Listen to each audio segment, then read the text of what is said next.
Great Virtue of Wisdom of Nagarjuna. Etienne Lamotte. Composed by the Bodhisattva Nagarjuna and translated by the Tripitaka Dharma Karaya Kumarajiva of the land of Kucha. Under the later sin. Translated from the French. By Gelongma Karma Migmi Chodron. Chapter 22. The Nature of Morality. First part. General Morality. Question. Knowing the various marvelous fruits of morality, what is its nature? Answer. The nature of morality is the cessation of sin, wrongdoing and its non-reappearance. The suppression of sins of body and speech, whether it be the making of a resolution, a verbal promise or a pledge before a third person, constitutes the nature of morality. I. Abstaining from murder. 1. Required conditions for murder. What is sin? If there is really a living being. If one knows that there is a living being, if one makes the decision to kill it, and if one takes its life, one is committing a physical act consisting of derived matter which is called murder. All the rest, such as being put under arrest and flogging that accompany killing, are auxiliaries of murder.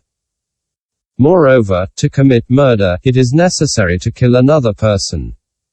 To kill oneself is not murder. For there to be murder, it is necessary to kill that which one thinks is a living being.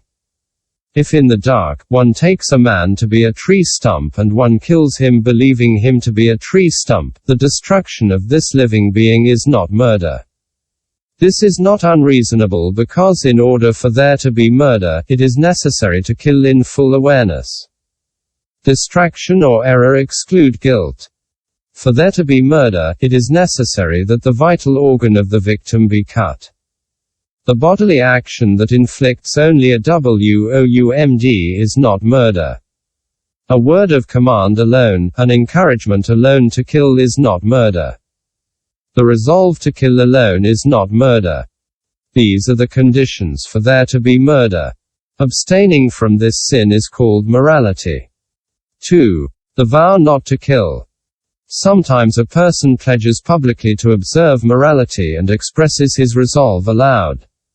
From today on, I will no longer kill living beings. Sometimes, without moving or speaking, he just ratifies his resolution by means of a personal oath. From today on, I will no longer kill living beings. This is called the morality of abstaining from murder. According to some, this abstention from murder is sometimes good, sometimes neutral, i.e., undefined from the moral point of view.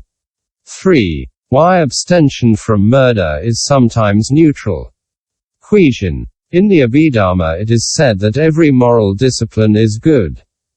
Why is it said here that it is sometimes neutral?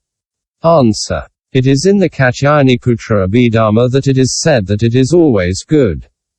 But in the other Abhidharmas, it is said that abstention from murder is sometimes good, sometimes neutral. Why? If abstention from murder is always good, the person who abstains from killing would be like a practitioner of the Buddhist path and would never fall into the bad destinies. This is why there can be the case where abstaining from murder is neutral.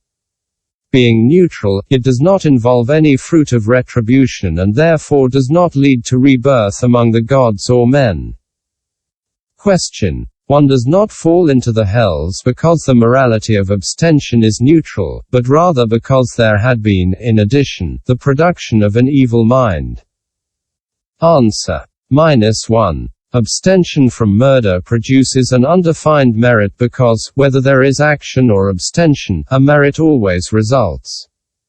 If one commits a slight error, the resulting demerit will be quite limited and quite definite.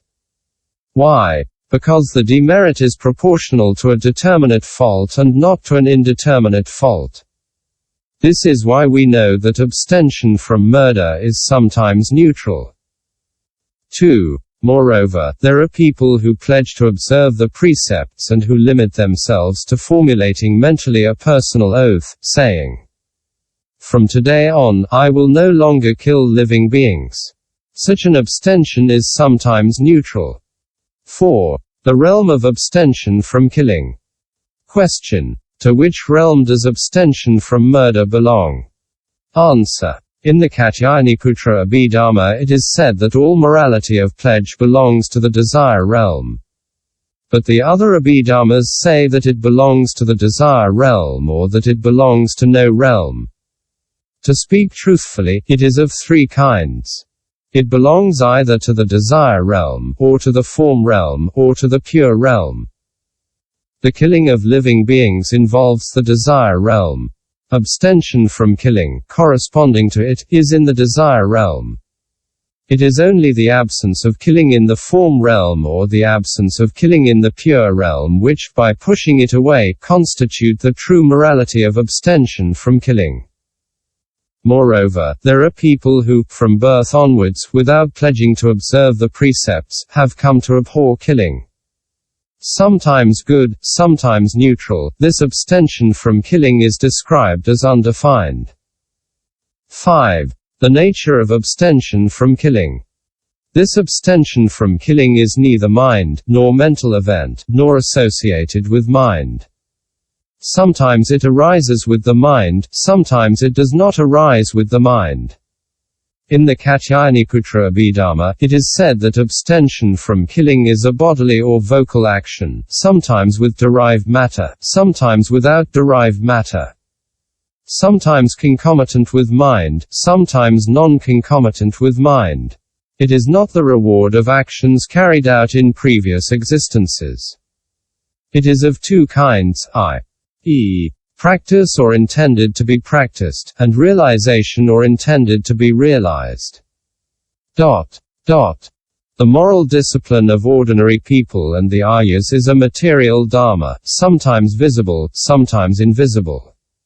Sometimes offering resistance, sometimes non-resistant. It is a dharma that involves retribution and involves fruit. It is a defiled conditioned dharma which has others beneath it. It is not an associated cause.